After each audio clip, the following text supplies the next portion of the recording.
Assalamualaikum warahmatullahi wabarakatuh. Selamat pagi semuanya.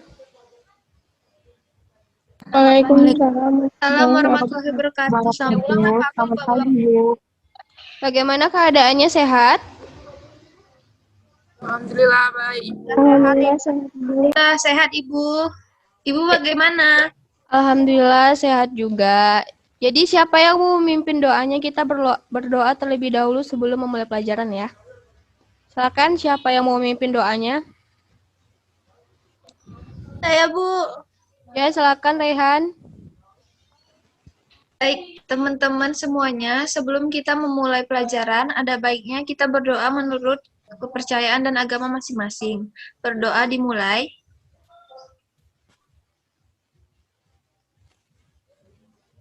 Berdoa selesai. Ya, terima kasih Rehan. Selanjutnya Ibu akan mengabsen kalian, tapi terlebih dahulu kalian aktifin ya kameranya. Oke, Ibu absen satu persatu ya. Amelia Wulandari. Gak ada ya? Dian Yudama. Hadir, Ibu. Guswita Yanti. Hadir Ibu. Mila Rosa. Hadir, Ibu. Naila Adiba. Hadir, Ibu. Raihan Putri. Hadir Bu. Oh, jadi ada satu orang yang nggak masuk ya. Ada yang tahu materi kita hari ini tentang apa? Tahu, Bu. Baik sekali. Kan materi kita hari ini tentang kaldu atau stok. Jadi siapa yang bisa memberikan sedikit gambaran tentang materi kita hari ini? Saya Bu. Silakan Rehan. Kaldu atau stok merupakan bahan dasar dalam pembuatan misalnya sup atau stew itu Bu. Oke, baik sekali.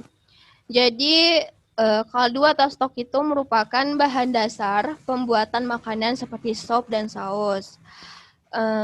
Stok yang berkualitas akan menentukan hasil makanannya. Apakah stok itu berkualitas, maka hasil makanan yang didapatkan juga berkualitas. Di dalam bahasa Perancis, stok ini disebut dengan fond yang berarti foundation, yang artinya bahan dasar. Karena kan kalau di masakan kontinental atau western itu kan sedikit bumbu, nggak kayak di Indonesia ya, yang makanannya tuh rata-rata memiliki bumbu dan rempah yang banyak. Jadi bahan dasar makanan yang dalam masakan Eropa atau kontinental itu kaldu atau stok. Kaldu atau stok itu ada yang spesial, ada juga yang biasa aja. Kalau yang biasa aja itu kayak stok sapi atau stok ayam. Kalau yang spesial itu kayak stok babi atau stok kambing. Oke, sebelum Ibu memaparkan materinya, Ibu silakan kalian bagi kelompok, itu cukup 2 kelompok aja.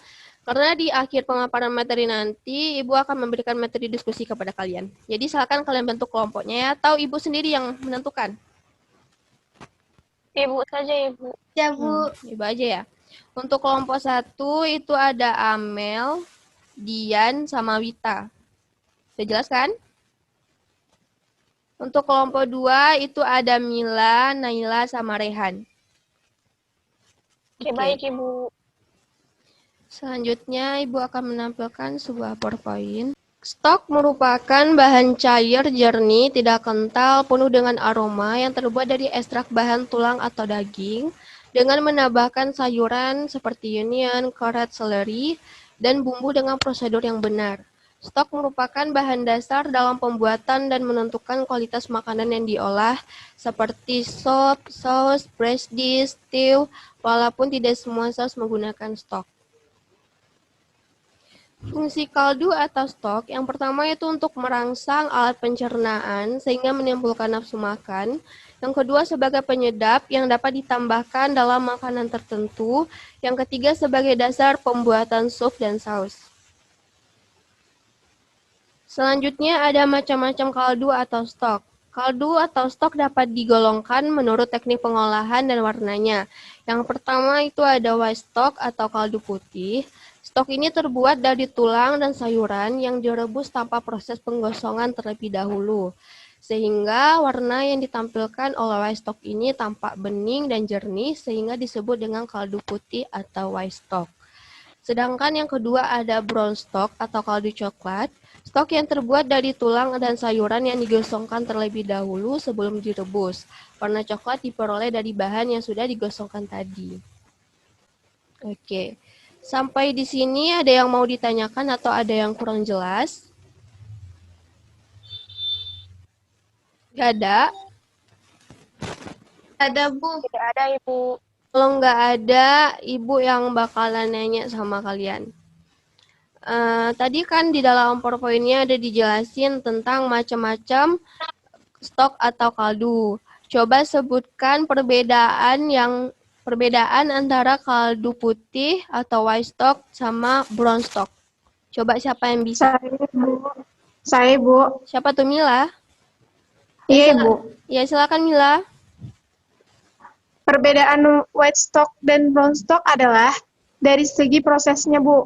Kalau brown stock digosongkan terlebih dahulu, sedangkan kalau white stock itu tidak digosongkan, Ibu. Jadi baik sekali Mila, betul sekali. Salah satu perbedaan dari brown stock dan white stock itu dari segi prosesnya. Kalau brown stock itu digosongkan terlebih dahulu, tulang-tulangnya, sayurannya. Tapi kalau pada white stock itu nggak digosongkan terlebih dahulu. Bagus sekali. Selanjutnya Ibu akan menampilkan sebuah video. Ibu akan memutarkan sebuah video berisi bahan dasar dan alat-alat yang digunakan dalam pembuatan stok. Jadi tolong diperhatikan ya. Bahan dasar yang digunakan dalam pembuatan stok atau kaldu ada 5 komponennya, di mana 5 komponen tersebut saling melengkapi dalam pembuatan stok. Yang pertama yaitu ada tulang. Tulang yang biasa dipergunakan dalam pembuatan stok ada tulang ayam, tulang sapi, tulang babi, dan tulang ikan. Jenis tulang menentukan hasil kualitas stok. Yang kedua ada daging. Daging ini sebetulnya jarang digunakan karena harganya yang relatif mahal dan membuat stok jadi keruh, sehingga dipergunakan sedikit saja. Yang ketiga ada seasoning, di mana isinya ada herb and spices. Bahan penyedap untuk stok disebut dengan marpok atau sering disingkat menjadi OCC, yaitu onion, carrot, dan celery. Bahan penyedap lainnya disebut bucket garni. Kenapa disebut dengan bucket garni? Karena dia dibentuk seperti yang ada di gambar, menggunakan kain kasa, kemudian di dalamnya ada thyme, oregano, basil, pepper, dan lain-lain, kemudian diikat seperti bucket. Yang keempat ada produk asam, biasanya dipergunakan untuk brown stock saja sebagai tambahan warna dan perasa alami. Yang terakhir ada flavor, penggunaan garam ataupun lada hanya sedikit saja. Berikut merupakan alat-alat yang digunakan dalam membuat kaldu. Yang pertama ada stock pot, yang kedua ada roasting pan, yang ketiga ada cutting board and knife, yang keempat ada bone knife, yang kelima ada conical strainer, yang keenam ada perforated spoon, yang ketujuh ada temi atau muslim cloth.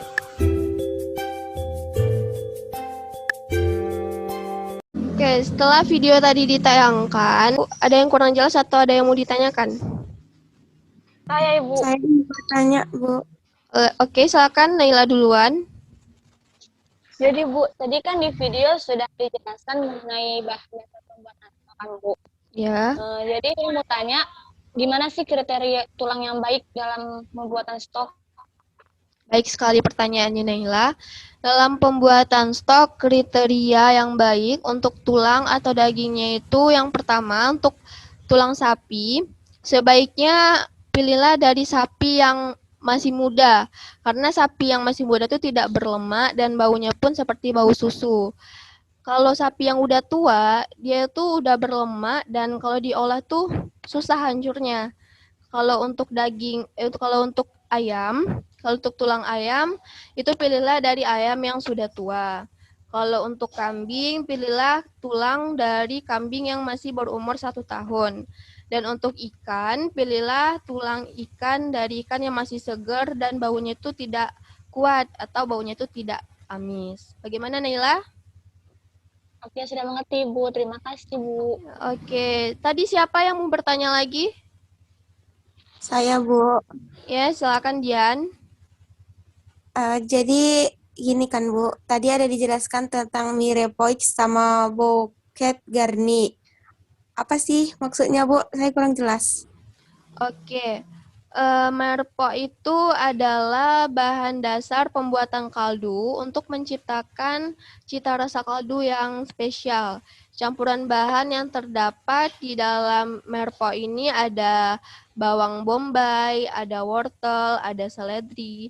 Dan untuk bucket garni itu adalah sebutan untuk beberapa bumbu yang diikat menjadi satu untuk menambah cita rasa pada makanan. Rempah yang biasa digunakan dalam beke garni itu ada cengkeh, daun bawang, biji lada hitam, daun salam, dan sebagainya. Bagaimana, Dian? Dian? Baik, Ibu. Saya sudah menerimanya. Terima kasih, Bu. Iya, sama-sama. Seperti kesepakatan kita di awal pembelajaran tadi, kalau setelah pemaparan materi, kita akan membahas tentang materi diskusi kelompok. Jadi silakan siapa tadi buat kelompok 1? Ada Amel Dianwita, silakan dicatat ya materi diskusinya. Untuk kelompok 1, silakan kalian cari tentang hasil brown dan white stock yang baik. Gimana, udah jelas? Oke. Sudah, Ibu. Untuk kelompok 2, Mila, Naila, Rehan, silakan dicatat materinya. Silakan kalian diskusikan materi tentang manfaat stok bagi tubuh. Udah jelas kan? Oke, baik, Ibu. Ibu kasih kalian waktu 3 menit, silakan kalian diskusikan bersama kelompok kalian masing-masing. Ibu rasa waktunya udah cukup 3 menit ya, malah ada lebih. Jadi kepada kelompok 1 silakan dibacakan hasil diskusi kelompoknya. Silakan kelompok 1. Baik, Ibu. Saya perwakilan dari kelompok 1 akan membacakan hasil diskusi kami. Jadi, menurut kami, kualitas white and brown stock yang baik itu ditentukan oleh proses pembuatan. Bila proses pembuatan tidak diikuti dengan benar, maka kualitas stok rendah, salah satunya keruh. Terus, kualitas white stock tuh ada 5 macam menurut kami, Bu. Yang pertama ada flavor. Flavornya tuh harus seimbang, netral, kaya akan rasa bahan. Terus, memiliki aroma yang segar dari bahan yang digunakan. Yang ketiga, dari warnanya, white stock meliputi beef, chicken, veal, fish, harus mempunyai warna yang sangat ringan dan jernih, dan tidak berlemak juga. Terus ada clarity atau kejernihan. Kaldu sebaiknya mendekati kecerahan kristal pada saat panas. Terus yang terakhir, tidak memiliki rasa asin dari garam. Selanjutnya itu ada kualitas brown stock. Kualitas brown stock yang pertama, warna brown stock agak coklat cerah seperti air teh. Terus yang kedua, kaya akan rasa dari bahan dan herbal. Rasa dari brown stock tidak pahit karena penggosongan. Terus brown stock tidak berlemak. Aroma brown stock harus segar, tulang sapi, dan aromatik. Yang terakhir, tidak memiliki rasa asin dari garam. Sekian dari hasil diskusi kami. Terima kasih. Ya, terima kasih buat kelompok 1. Bagus sekali hasil diskusinya. Untuk kelompok 2, silakan disampaikan hasil diskusinya. Oke, saya Bu, perwakilan dari kelompok 2 akan menyampaikan hasil diskusi kami mengenai manfaat kaldu bagi tubuh. Jadi manfaat kaldu bagi tubuh itu salah satunya pertama ada membuat sendi lebih kuat. Yang kedua bikin awet muda. Kemudian sebagai kualitas tidur lebih baik. Terakhir yaitu untuk mengatasi berbagai macam penyakit pencernaan. Kan itu Ibu. Hasil diskusi kami. Terima kasih. Ya, baik sekali kelompok 2. Oke, pemaparan materi udah selesai, materi diskusi juga udah selesai. Jadi siapa yang bisa menyimpulkan tentang materi kita pada hari ini? 1 orang aja, siapa yang bisa? Ya, oke, kepada Dian, silakan dibacakan kesimpulannya. Baik, Bu. Jadi kesimpulan yang dapat saya ambil yaitu kaldu atau stok adalah cairan yang dihasilkan dari rebusan tulang sapi, tulang ayam, ikan, sayuran dengan penambahan bouquet garni, mirepoix yang mengandung aroma dan dimasak dalam waktu tertentu atau waktu lama. dengan panas sedang sehingga zat ekstrak yang terdapat dalam tulang larut dalam cairan tersebut. Stok digunakan sebagai bahan dasar sup, saus, dan juga ditambahkan ke dalam suatu masakan sebagai penyedap. Cukup sekian kesimpulan yang dapat saya ambil. Terima kasih, Bu. Terima kasih Dian, bagus sekali. Berarti Dian memperhatikan materinya dari awal sampai akhir sehingga dia dapat menyimpulkannya. Tapi Ibu akan menambahkan sedikit lagi dan Ibu akan menyimpulkan materi yang kita bahas hari ini. Jadi kaldu atau stok itu merupakan cairan yang diperoleh dari rebusan tulang, sayur-sayuran, serta ada tambahan bumbu dan rempah lainnya. Stok yang baik itu adalah stok yang tidak amis, berwarna jernih, dan tidak keruh. Ada 5 komponen penyusun stok itu, ada tulang, ada sayuran, ada merpok, ada air, dan ada juga beket garni. Selanjutnya, stok itu ada brown stock dan ada white stock. Selanjutnya ada beberapa post test untuk kalian. Sehabis pembelajaran ini kan kita masih ada waktu sekitar 20 menit ya. Jadi gunakan waktu yang 20 menit itu untuk menjawab pertanyaan dari post test ini. Jadi silakan kalian buat di Word dan silakan kalian kirim filenya di WhatsApp saja. Untuk LKS-nya, kira-kira bentuk soalnya seperti ini. Dan bagaimana ketentuan lebih jelasnya, Ibu akan kirim file berisi ketentuan tentang pengerjaan soalnya. Nanti jawabannya kalian kirim aja di Google Classroom dan Ibu kasih waktunya sampai besok siang. Bagaimana? Udah jelas? Jelas, Ibu. Dan untuk lebih pemahaman lagi tentang materi ini, silakan kalian baca lagi bahan ajar serta video dan PowerPoint yang udah Ibu bagiin di grup WhatsApp. Sebelum kita menutup perjumpaan kita hari ini, silakan siapa yang mau membacakan doa penutup, kita bersyukur terlebih dahulu atas kesempatan yang telah Allah berikan kepada kita semua. Siapa yang mau memimpin doanya? Saya, Bu. Ya, silakan, Rehan. Baik, teman, sebelum menyudahi pertemuan kelas kita pada hari ini, ada baiknya kita bersyukur kepada Allah. Bersyukur dimulai. Bersyukur selesai. Baik semuanya, terima kasih semuanya. Selamat beraktivitas. Assalamualaikum warahmatullahi wabarakatuh. Waalaikumsalam warahmatullahi wabarakatuh. Waalaikumsalam warahmatullahi wabarakatuh. Terima kasih, Bu.